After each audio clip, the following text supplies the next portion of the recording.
je l'ai dit tout à l'heure en entame, la foi biblique, ce n'est pas une foi passive, mais c'est une foi active.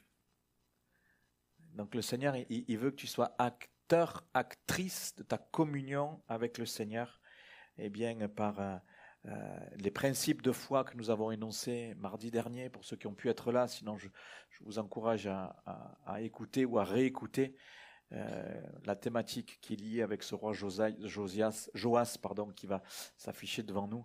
C'est les limites à notre délivrance. Ça vient toujours de nous, ça ne vient jamais de Dieu. Dieu veut, Dieu est là, Dieu a tout accompli, son esprit est là.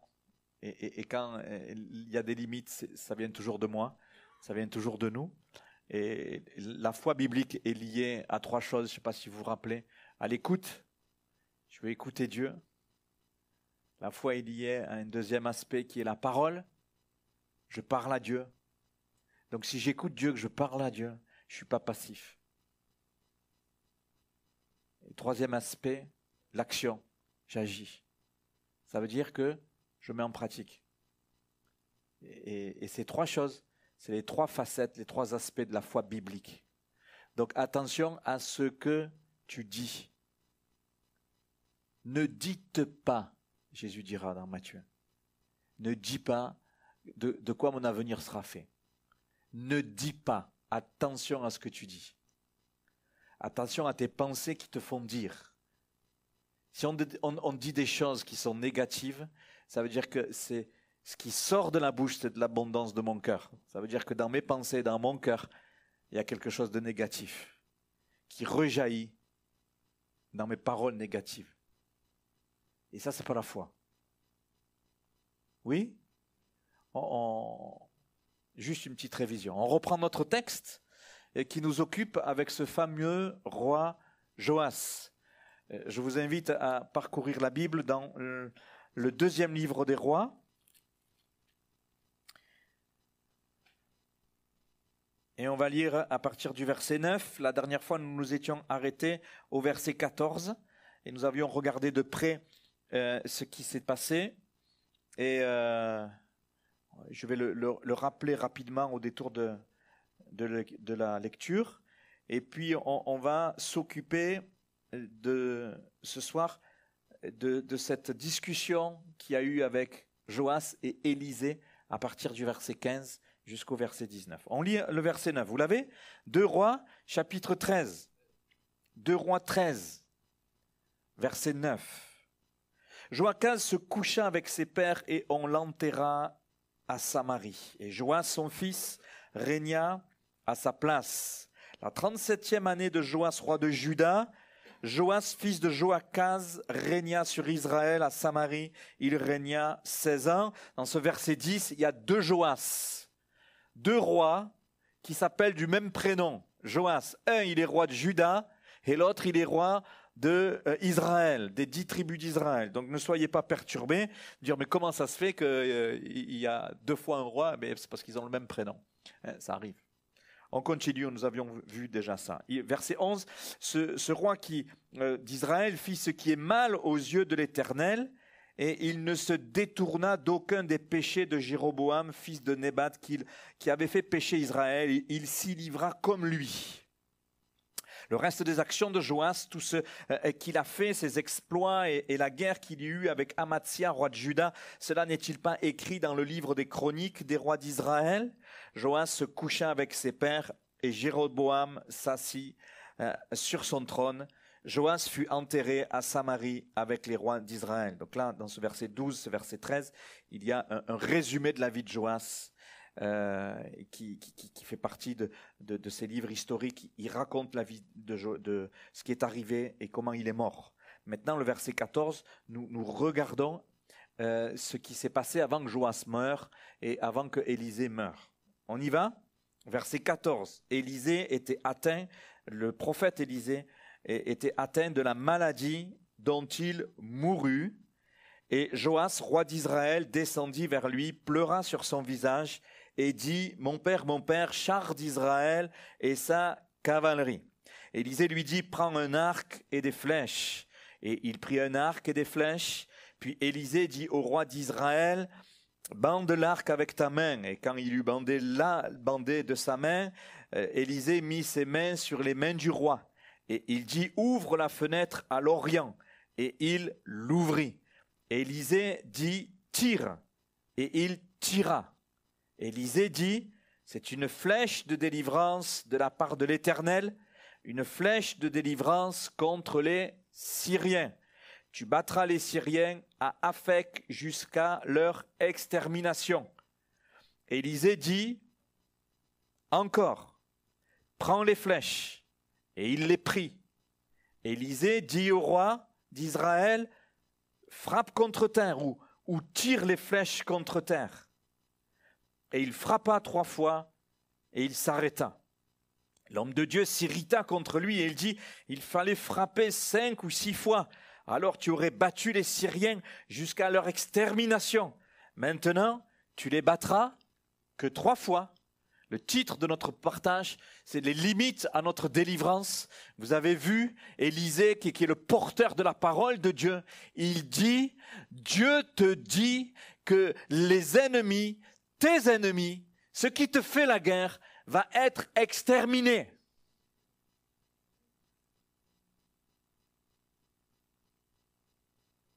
Par 2 fois, il le dit. Et ça ne s'est pas passé. Pourquoi? Parce que Joas n'a pas compris. Joas n'a pas voulu. Et il y a eu un manque, en tout cas. Ce que je voudrais vraiment planter dans nos cœurs de manière fraîche, de manière nouvelle, c'est que Dieu veut nous rendre entièrement et complètement libres de tout ce qui nous fait la guerre. Amen.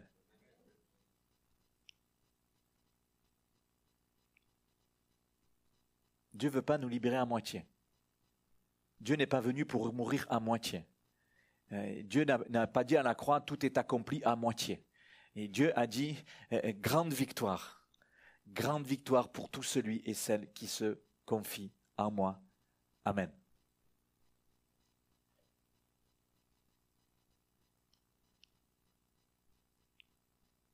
On a vu sur le premier point, l'un des aspects qui a fait que Joas n'a pas su saisir cette entière délivrance. Si vous vous rappelez, il avait un problème, il ne faisait pas confiance à Dieu. Il ne faisait pas confiance à Dieu. Il n'a pas cru en la parole de Dieu, il n'a pas cru en la souveraineté de Dieu pour sa vie. Il a préféré faire comme ses prédécesseurs. Son prédécesseur, le verset 11, Jéroboam, il ne se détourna d'aucun des péchés de Jéroboam. Il avait fait pécher Israël. Et Joas, il arrive, il fait pareil. Pourquoi? Parce qu'il avait peur de perdre sa place. Il avait peur de savoir ce qui allait se passer dans sa vie s'il faisait entièrement et totalement confiance à Dieu. Il a préféré le statu quo, il a préféré gérer, il a préféré faire mal vis-à-vis de Dieu plutôt que de faire confiance à Dieu.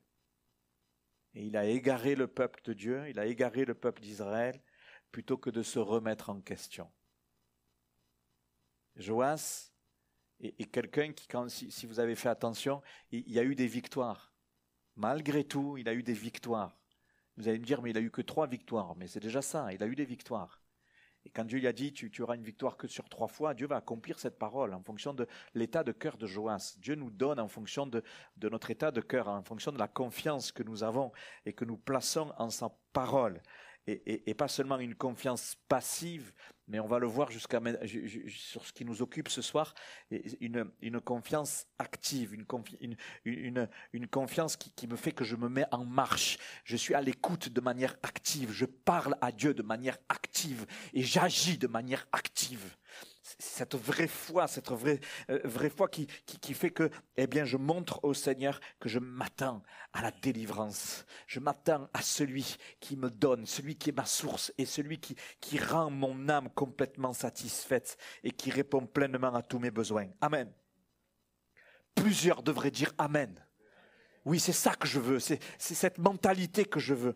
Seigneur, pardon pour le manque de confiance. Seigneur, pardon parce que en ne te faisant pas confiance, c'est pas anodin. J'attaque ta souveraineté, j'attaque ton identité. Et c'est un péché grave. Et restez, vous et moi, dans une attitude comme ça de non-confiance qui se traduit par des paroles de mort, par des pensées de mort. Eh bien, j'attaque l'autorité de Dieu, j'attaque la souveraineté de Dieu.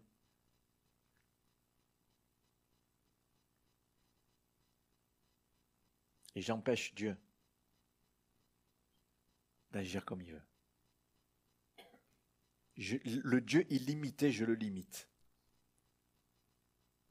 C'est un truc de fou quand même. Non ?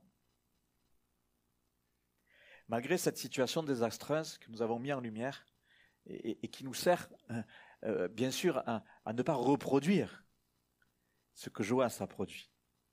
C'est une alerte. Merci Seigneur pour ces alertes. Et malgré cela, malgré ce cœur qui est ambivalent avec cet homme, il va voir Élisée. C'est pas Élisée qui va le voir. Il va voir Élisée. Donc, c'est pas négatif. Il va voir Élisée, pourquoi ? Parce qu'il y a la pression, il y a les ennemis qui sont là. Il va voir Élisée parce qu'il apprend que Élisée a une maladie grave. Il va voir Élisée parce que jusqu'alors, Élisée était là avec lui, à ses côtés. Et c'est quelqu'un qui certainement doit se dire « Aïe, aïe, aïe, mais si le prophète, mon repère spirituel, même si, voilà, il s'en va, qu'est-ce qu'il va devenir ?» Et il va voir Élisée, et dans notre texte, on voit que Élisée est l'acteur de tout ce qui se passe avec Joas. C'est Élisée qui dit fais ceci, c'est Élisée qui dit fais cela, etc., etc. Et Élisée est cet instrument entre les mains de Dieu, c'est l'image de ce que Dieu se rapproche de chacun de nous et qui nous donne des directives et qui veut nous encourager par ce biais-là. Élisée va manifester de la disponibilité. C'est beau, malgré le cœur ambivalent de Joas. Le Seigneur est toujours là. Et il ne rejettera jamais celui ou celle qui vient à lui, même avec un cœur ambivalent. C'est encourageant ça, hein ? On va le voir. Élisée va être un instrument entre les mains de Dieu pour parler à Joas, pour lui donner la possibilité de changer, pour lui donner la possibilité d'être ce que Dieu veut qu'il soit. Le vrai roi sauveur d'Israël, qui ne gagne pas seulement 3 fois, mais qui gagne pour toujours.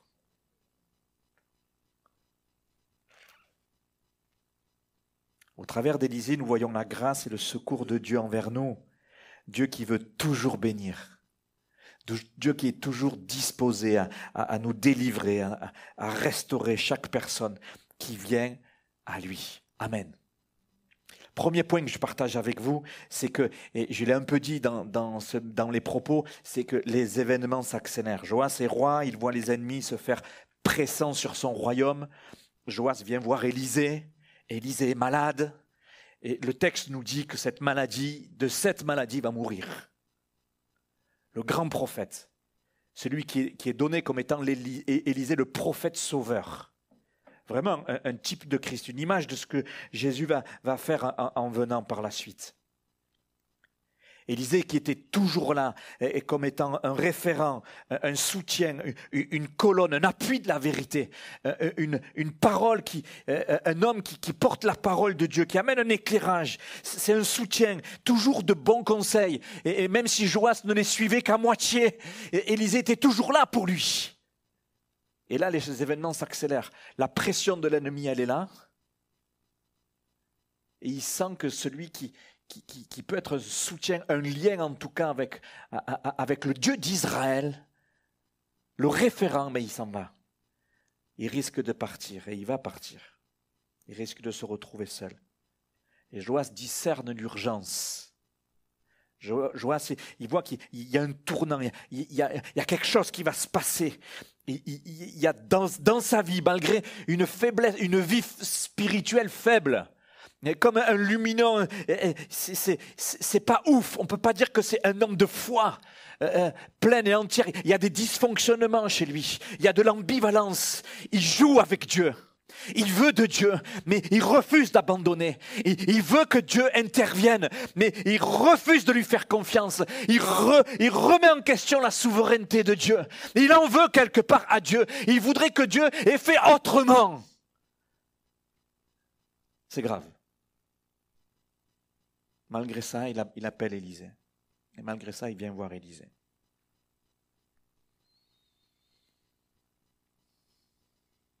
Quel enseignement pour nous? N'attendons pas de voir dans nos circonstances de vie des événements qui s'accélèrent. Des événements négatifs qui s'accélèrent. La pression qui augmente de l'ennemi, qui touche nos entrailles, qui touche nos pensées, qui vient nous troubler. N'attendons pas de voir des événements pareils, au point qu'on perde le contrôle pour aller voir Élisée, qui est l'image de notre Jésus. N'attendons pas le dernier moment de dire c'est rien, je fais avec, c'est rien, je contrôle, c'est rien, ça va aller. N'attendons pas le dernier moment de se prendre le mur pour dire Seigneur, je viens te voir. L'enseignement, il est là, il est solennel. Dieu n'est pas une roue de secours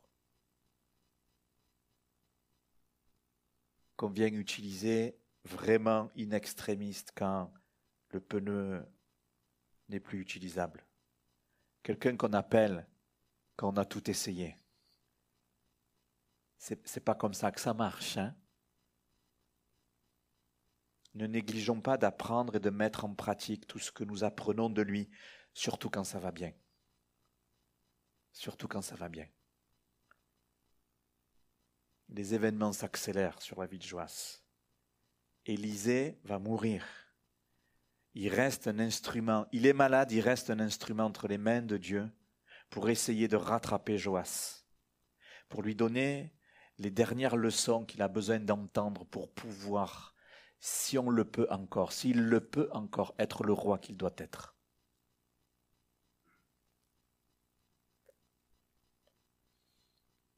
Et dans cette urgence, Dieu témoigne de sa fidélité.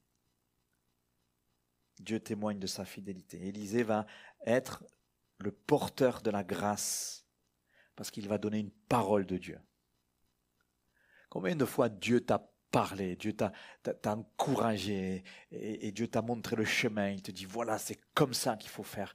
C'est comme ça la voie, c'est comme ça la vérité. C'est comme ça que tu seras béni. C'est comme ça que tu vas tenir dans l'adversité. C'est de cette manière-là que tu vas traverser la vallée de l'ombre de la mort. Combien de fois le Seigneur nous l'a dit, me l'a dit, te l'a dit dans tes circonstances difficiles. Combien de fois Dieu et tu peux témoigner de sa fidélité. Il va encore donner une parole pour Joas. Une dernière fois. Une dernière fois. Je prie qu'il n'y ait pas de dernière fois pour nous. Qu'on puisse entendre, qu'on puisse écouter, qu'on puisse mettre en pratique, qu'on puisse parler. Cette parole est une parole de délivrance. Chaque fois que Dieu parle, c'est toujours une parole pour nous bénir. Toujours une parole pour délivrer, toujours quelque chose pour percer les ténèbres et qui nous enveloppent si facilement. Il va donner le moyen, alors que les ennemis, les Syriens sont là, il va donner le moyen à Joas d'être libéré de l'emprise physique à l'époque des ennemis du peuple d'Israël. Le pire, c'est que personne ne sait ce qui s'est passé là. Dieu dit à Joas de la part d'Élisée, il y a dans ta destinée une victoire totale sur tes ennemis. La réalité, c'est qu'il a été victorieux que 3 fois. Ceux qui ne connaissent pas les réalités spirituelles de ce que Dieu lui a dit. Et qu'ils voient les victoires 3 fois. Ils vont dire, waouh, lui c'est un super roi.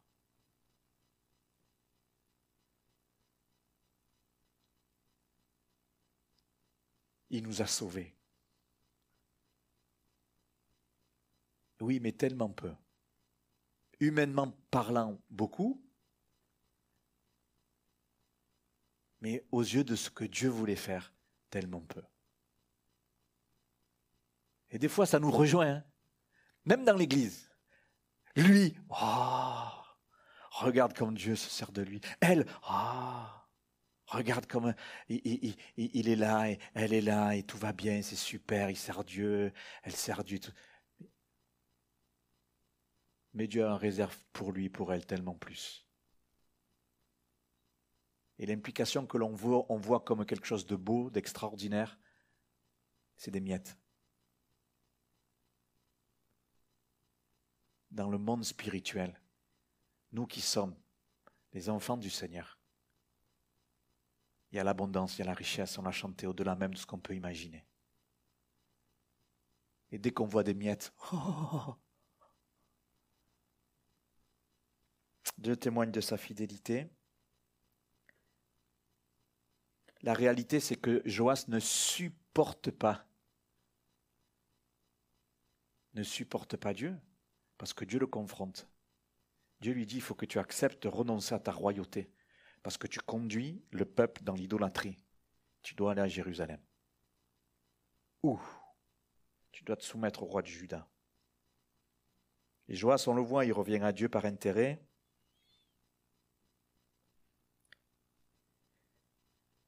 Et malgré ça, Dieu lui dit, tu seras un sauveur pour Israël. Je veux que tu sois un sauveur pour Israël.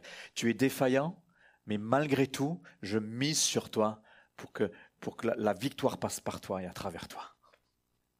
Mes amis, si ça, c'est pas la grâce de Dieu, extraordinaire de Dieu, on s'identifie facilement à Joas. Et malgré tout, le Seigneur, il mise sur nous. Malgré tout, le Seigneur, il te fait confiance. Malgré tout, le Seigneur, il compte sur toi pour que son œuvre avance. Malgré tout, il veut se servir pour toi pour être un acteur et une actrice de délivrance pour toi, mais là où il t'a placé. Si ça, ce n'est pas un témoignage de la fidélité de Dieu, on ne comprend plus rien. Seigneur, pardon pour toutes les fois où je m'attends un peu à des miettes. Parce que j'ai une défaillance vis-à-vis de toi dans ma relation. Je manque de confiance en toi.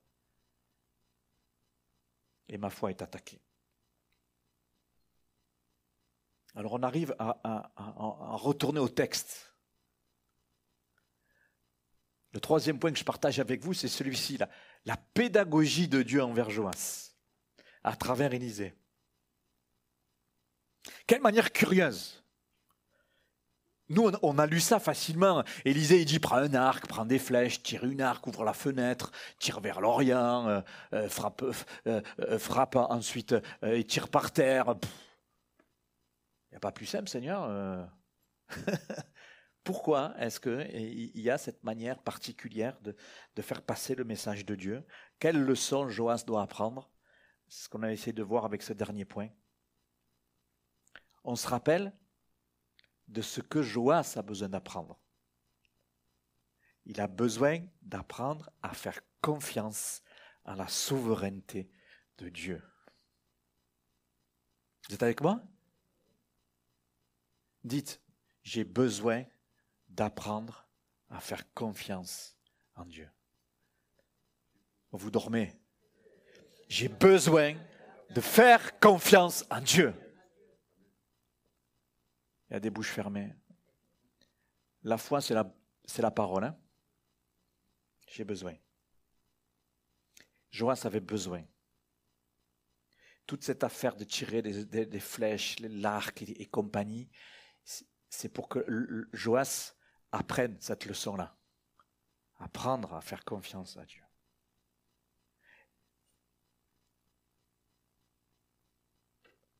Pourquoi c'est urgent qu'il apprenne ça?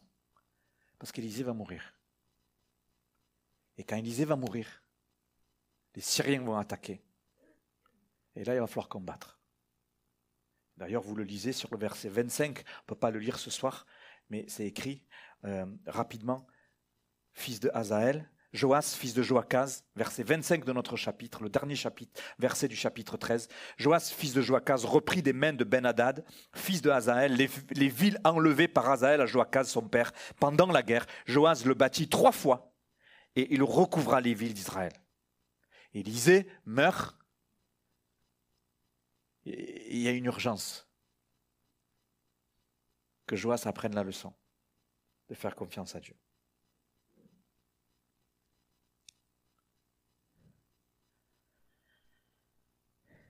Il faut qu'il apprenne qu'il ne peut pas s'appuyer sur lui. Il ne va plus pouvoir non plus s'appuyer sur le prophète. Il va être obligé de s'appuyer que sur Dieu.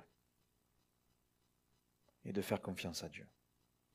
On relit verset 15. Regardez. Élisée lui dit, prends un arc et des flèches. Et il prit un arc et des flèches. Et puis Élisée dit au roi d'Israël, bande l'arc avec ta main. Et quand il eut bandé de sa main, Élisée mit ses mains sur les mains du roi. Et il dit, ouvre la fenêtre à l'Orient. Et il ouvrit. Et Élisée dit, tire. Et il tira. Qu'est-ce qui se passe dans ces quelques lignes? Joas, il fait rien. Il ne fait que ce que Élisée lui dit de faire. Il n'a aucune initiative. Élisée lui dit, prends un arc. Joas, il prend un arc. Élisée lui dit, prends une flèche. Et il prend une flèche. Élisée lui dit, ouvre la fenêtre. Et il ouvre la fenêtre.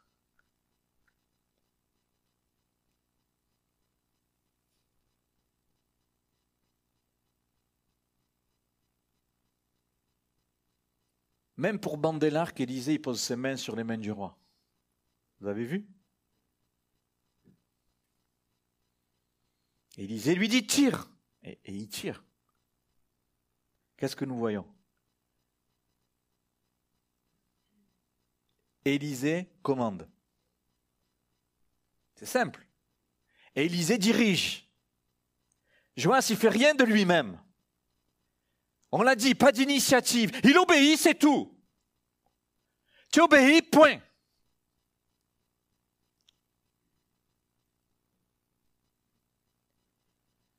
Les mains d'Élisée qu'il pose sur les mains du roi, c'est l'image de ce Élisée qui est le sauveur.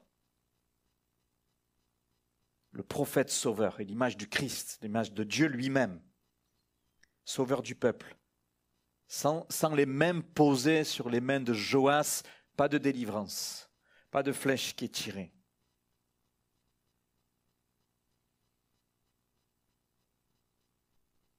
Je vous l'ai dit tout à l'heure,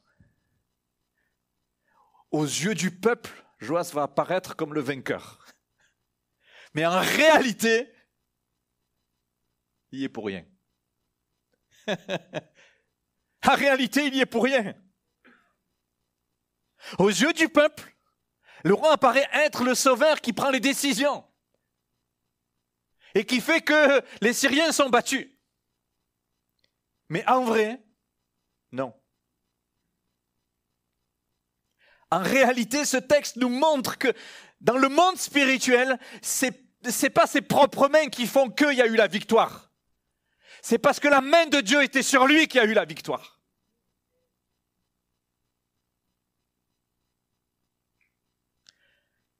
Ça marche parce que les mains d'Élisée, qui est l'image du sauveur, sont sur le roi. Les mains du sauveur sont sur le roi. Et c'est pour ça que le roi est victorieux. La main de Dieu est sur toi. Sur ses enfants, sur son église. C'est pour ça que nous pouvons être victorieux.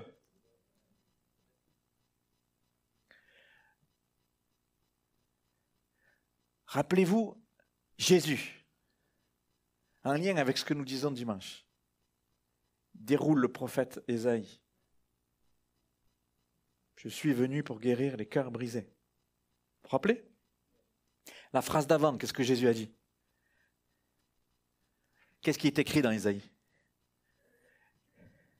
L'Éternel m'a oint pour annoncer une bonne nouvelle, une nouvelle de délivrance. Oui?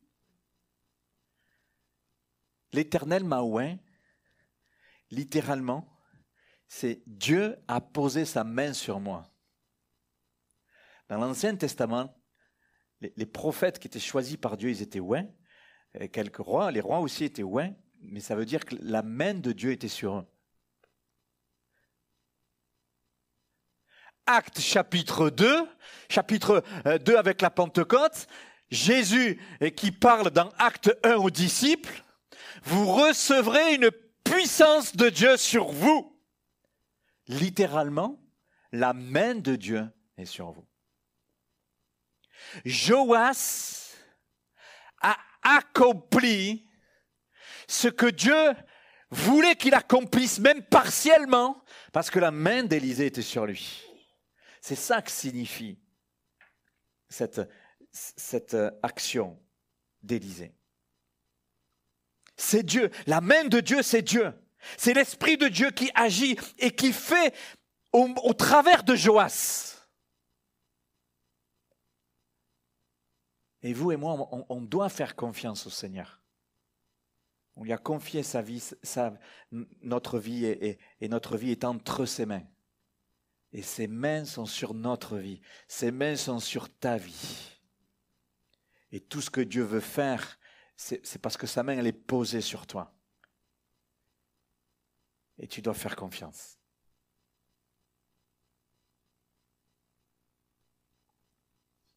Mieux que ça, son esprit est en nous, il travaille en nous. Sa main est posée dans ton âme. Sa main est posée sur ton âme. Quand il se passe quelque chose, c'est pas toi, c'est lui en toi. C'est Dieu, c'est la gloire de Dieu, c'est la gloire qui est pour Dieu. Amen. Faisons bien attention lorsqu'il se passe quelque chose de spirituel dans notre vie, une bénédiction, ou que le Seigneur se sert de nous, c'est toujours Dieu qui est à l'œuvre à travers nous.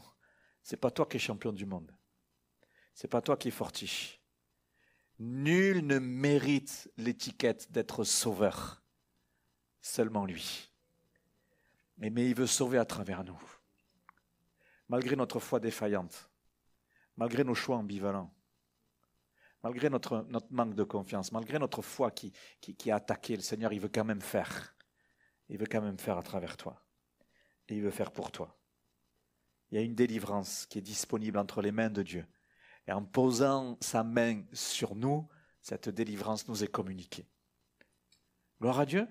Et ce texte est extraordinaire. La leçon pour Joas, je voulais noter comme ça. Si tu veux marcher avec Dieu, tu obéis à Dieu, tu le laisses guider, toutes choses dans le moindre détail. Comme Élisée. Tu prends l'arc, il prend l'arc. Tu prends la flèche, il prend la flèche. Tu tires la flèche, je tire la flèche. Tu ouvres la fenêtre, j'ouvre la fenêtre.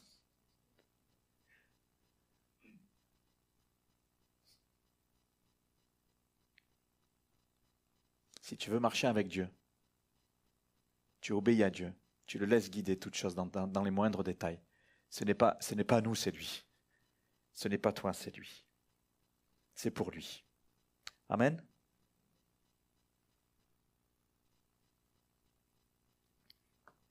Vous êtes toujours là? Regardez, verset 17 encore. On reprend du début le verset 17. Et il dit, ouvre la fenêtre à l'Orient. Et il l'ouvrit. Élisée dit, tire. Et il tira. La suite. Élisée dit, c'est une flèche de délivrance de la part de l'Éternel.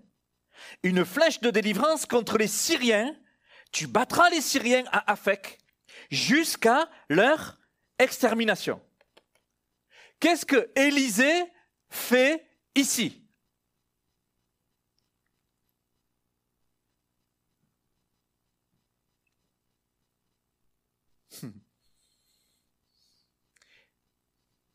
Vous y êtes? Élisée est en train d'expliquer la situation qui est en train de vivre Joas. Il est en train d'expliquer ce que signifie le fait de prendre l'arc, de tirer la flèche dans la direction de l'Orient. Que Élisée pose sa main sur lui, il est en train de lui expliquer ce que cet acte physique signifie dans le monde spirituel.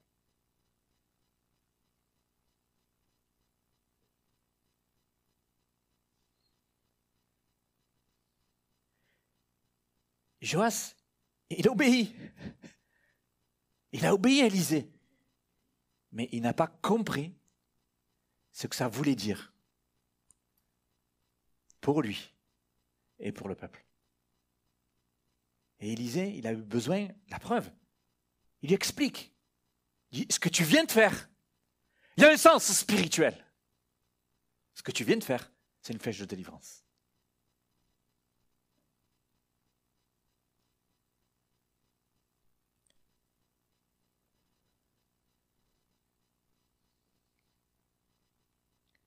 Faire confiance à Dieu, à sa souveraineté, c'est obéir, c'est agir, même si je ne comprends pas ce que Dieu me demande de faire. Ça, c'est extraordinaire.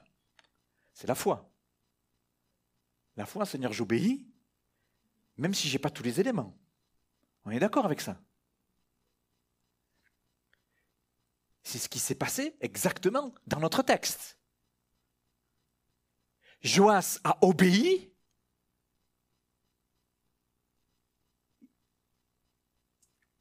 Aux directives d'Élisée.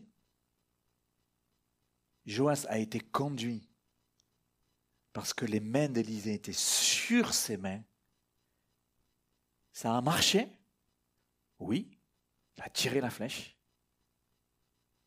Mais il n'avait pas compris ce que ça signifiait.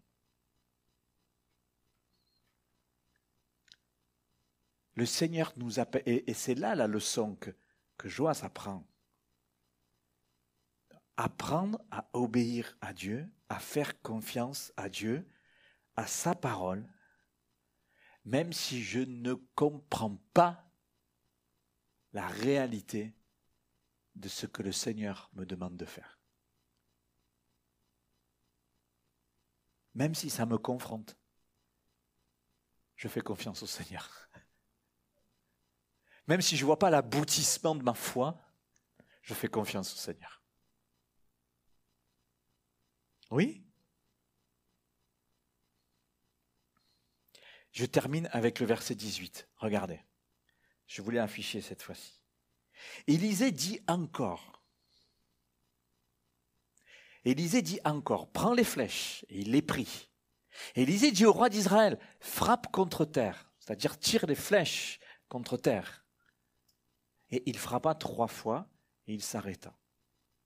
L'homme de Dieu s'irrita contre lui. Et il dit, il fallait frapper 5 ou 6 fois. Si tu avais frappé 5 ou 6 fois, tu aurais battu les Syriens jusqu'à leur extermination. Maintenant, tu ne les battras du coup que 3 fois.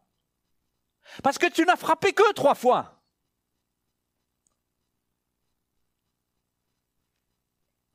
Qu'est-ce que nous voyons ?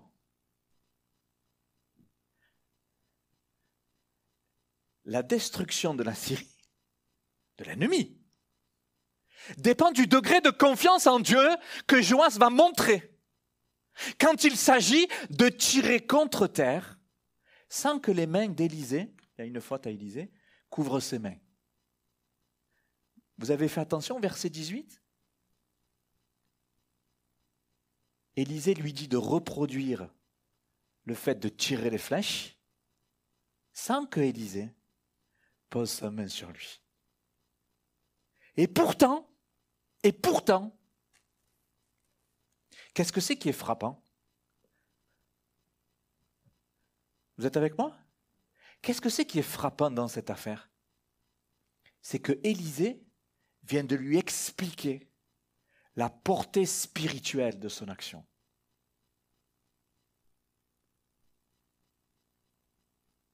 Tu tires les flèches et ces flèches que tu vas tirer, ça sera chaque victoire jusqu'à extermination.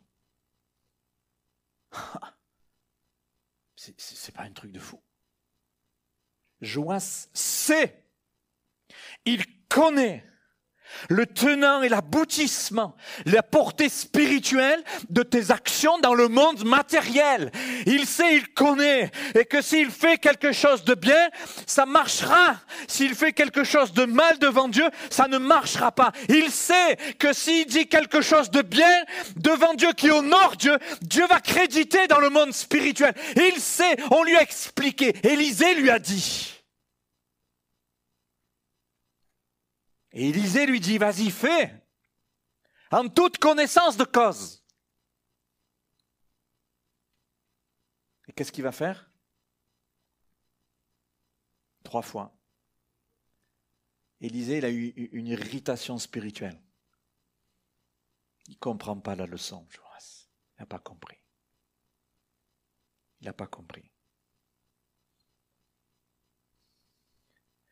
Quand Joas obéit, quand Joas écoute, quand Joas se laisse faire, quand Joas se laisse être touché par les mains d'Élisée, il ne sait pas ce qui se passe. Il est dépassé. Mais parce qu'il dégage cette mentalité de soumission, il y a du succès, ça marche.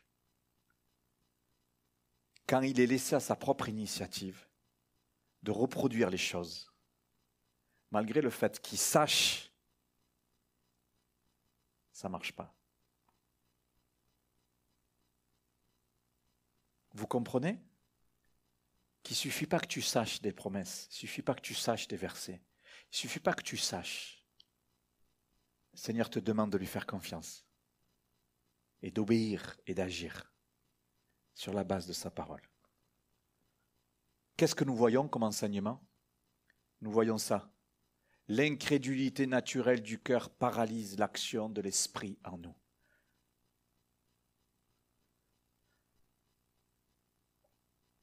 Quand on est livré à nous-mêmes, quand on veut mettre en pratique par nous-mêmes, il y a une opposition charnelle.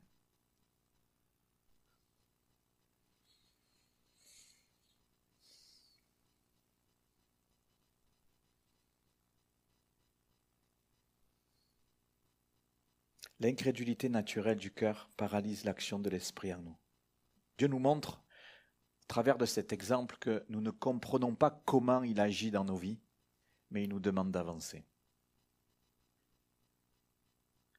Le Seigneur ne te demande pas de comprendre ce qui va se passer, comment ça va se passer, mais le Seigneur te demande d'avancer. Il te demande d'obéir, d'agir et de lui faire confiance. Et Dieu t'expliquera après. Ce après, ça sera peut-être dans le ciel.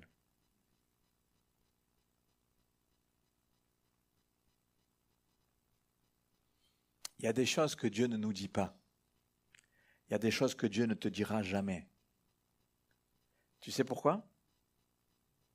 Parce que s'il te les dit, tu vas partir en courant.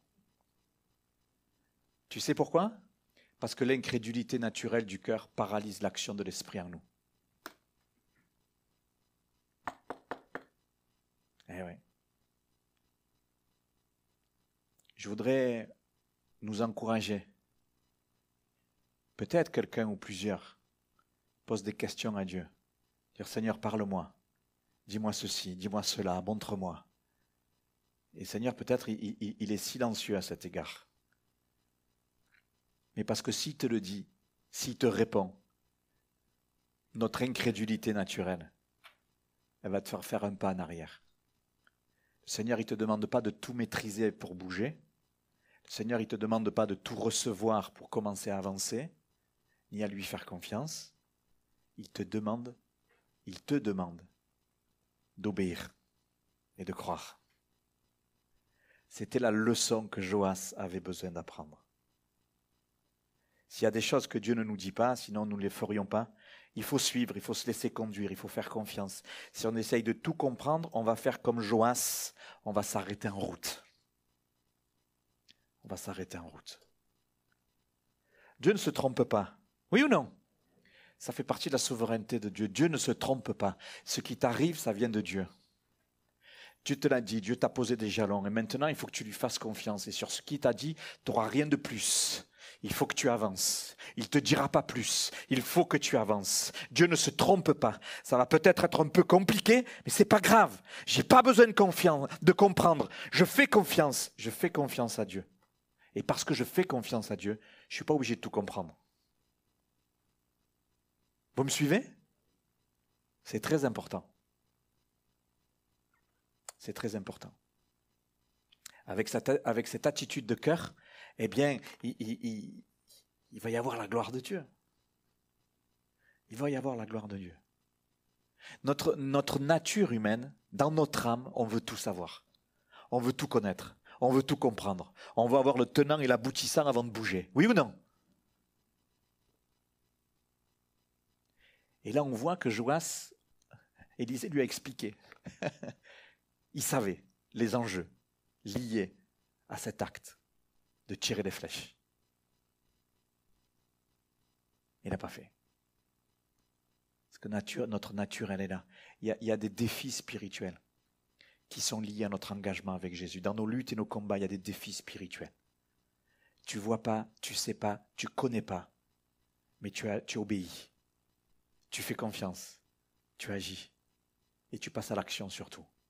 Dans ce qui est beau, dans ce qui est honnête, dans ce qui est vrai, dans ce qui est conforme à la parole.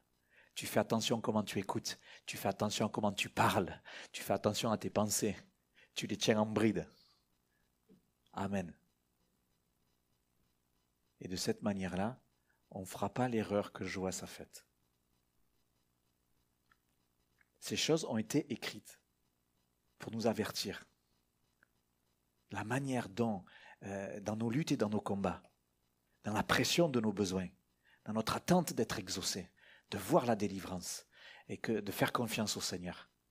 Le Seigneur est celui qui, dans sa parole, nous a donné des paroles de délivrance entières pour que tout notre être, notre âme, notre esprit, notre corps soient en bonne santé devant lui. Mais surtout notre âme. Rappelez-vous, Jésus, il est venu pour que l'âme, toute âme brisée, soit restaurée. Toute pensée, toute parole qui vient à l'encontre de cette réalité doivent être jetées à terre et piétinées par chacun de nous. Amen. On ferme nos yeux? Je prends juste quelques instants.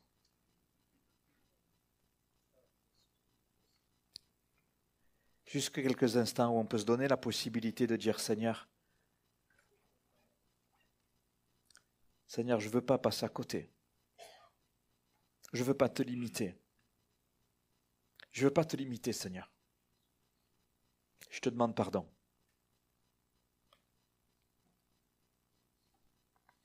Pardon pour mon désir de toujours tout voir, tout savoir, tout contrôler, tout vouloir expliquer. Je t'en prie, on décide ce soir d'enlever dans nos prières avec le Seigneur le mot pourquoi. Le mot pourquoi. Pourquoi cela? Pourquoi ceci? Pourquoi comme ça? Et le si. Et si c'était pas passé ça? Et si ceci? Et si cela? Est-ce que tu veux résolument devant le Seigneur laisser le Saint-Esprit poser sa main sur toi et te laisser être commandé dans l'amour de ton Dieu, de celui qui veut te bénir, et t'amener à être dans l'action de communion avec ton Dieu, de dire Seigneur, je te fais confiance pour mes besoins, je te fais confiance pour mon quotidien. Seigneur, pardon. Je ne veux pas réécrire l'histoire, je ne veux pas moi-même écrire l'histoire de ma vie. Tu es souverain sur ma vie. Tu es souverain sur ma vie, Seigneur. Est-ce qu'on peut dire ensemble, Jésus, tu es souverain sur ma vie. Tu contrôles ma vie. Alléluia. Alléluia.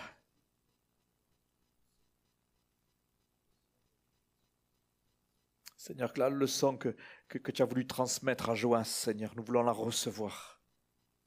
Nous voulons la recevoir. Je comprends maintenant pourquoi tu ne me dis pas tout. Pourquoi je ne sais pas tout? Pourquoi je ne vois pas tout?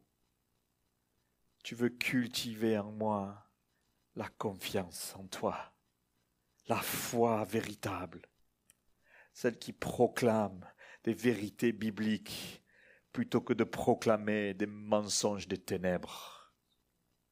Ô Seigneur, ô Seigneur, merci de confirmer ta parole dans les âmes, dans nos esprits, Seigneur, dans nos pensées. C'est ton esprit qui renouvelle nos pensées dans la foi, dans l'accord, dans ta parole. Merci Seigneur. Merci Seigneur.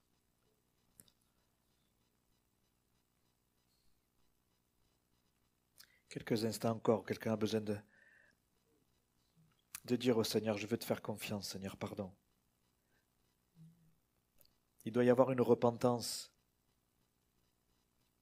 Entretenir des choses que tu sais que c'est pas, que tu sais ce qui est bon et tu sais ce qui est pas bon, tu entretiens. La Bible, elle appelle ça de la résistance. La résistance, c'est pire que de la désobéissance. C'est un niveau supérieur. La désobéissance, ça peut être lié à une erreur d'inattention, une négligence. Mais la résistance, c'est quand je sais et que je ne fais pas. Je sais, je ne fais pas.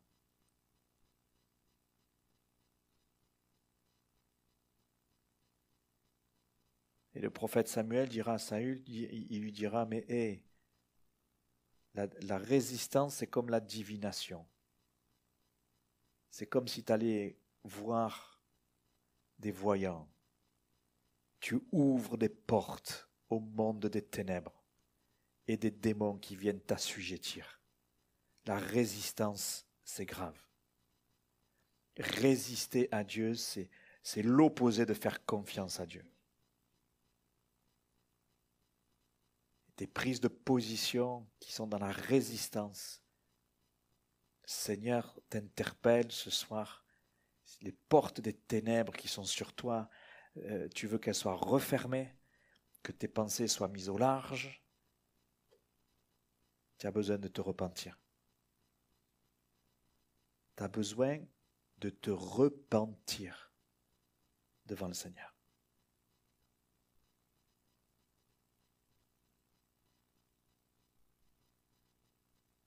Lui demander résolument pardon et que ça puisse déboucher sur des nouveaux comportements, une nouvelle mentalité. Joas n'a pas voulu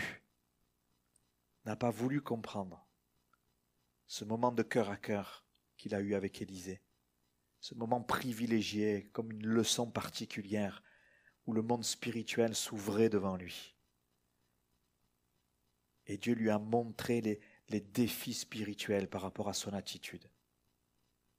Et il lui a donné les moyens d'être complètement délivré. Il n'a pas voulu. Il n'a pas laissé le Saint-Esprit agir. Je prie que cela n'arrive pas au nom de Jésus. Je prie pour que des cœurs repentants sincèrement devant toi, Seigneur, qui abandonnent la résistance, qui abandonnent, Seigneur, tout ce qui n'est pas de toi. Père, je te prie au nom de Jésus, qu'il y ait une suite à ces moments, à ce partage, qui puisse être écouté, réécouté par nous tous qui sommes là, ceux qui ne sont pas là, qui ait un fruit pour ta gloire. Seigneur, nous discernons les enjeux. Les enjeux, c'est la liberté. C'est pas seulement pour Joas en lui-même, mais c'était pour tout le peuple, c'est pour toutes les personnes qui sont autour de nous, c'est aussi pour ton Église, c'est pour les familles que nous représentons. Nous voulons être dignes de confiance, nous voulons te faire confiance. Seigneur, viens à notre secours, s'il te plaît. Que ces moments ne servent pas à ce qu'on se mette en retrait, mais au contraire qu'on te fasse encore plus confiance. Merci Seigneur. Merci Jésus. Merci Sauveur. Oh, pose ta main sur nous. Pose ta main sur nous, Seigneur. Pose ta main sur nous, conduis-nous. Je t'en prie. Je t'en prie. Que ce ne soit pas notre nature incrédule qui est la main, mais que ce soit toi, Saint-Esprit. Brise toute résistance. Que tout ce qui doit être ébranlé le soit. Pour ta gloire. Pour ta gloire, Seigneur. Amen.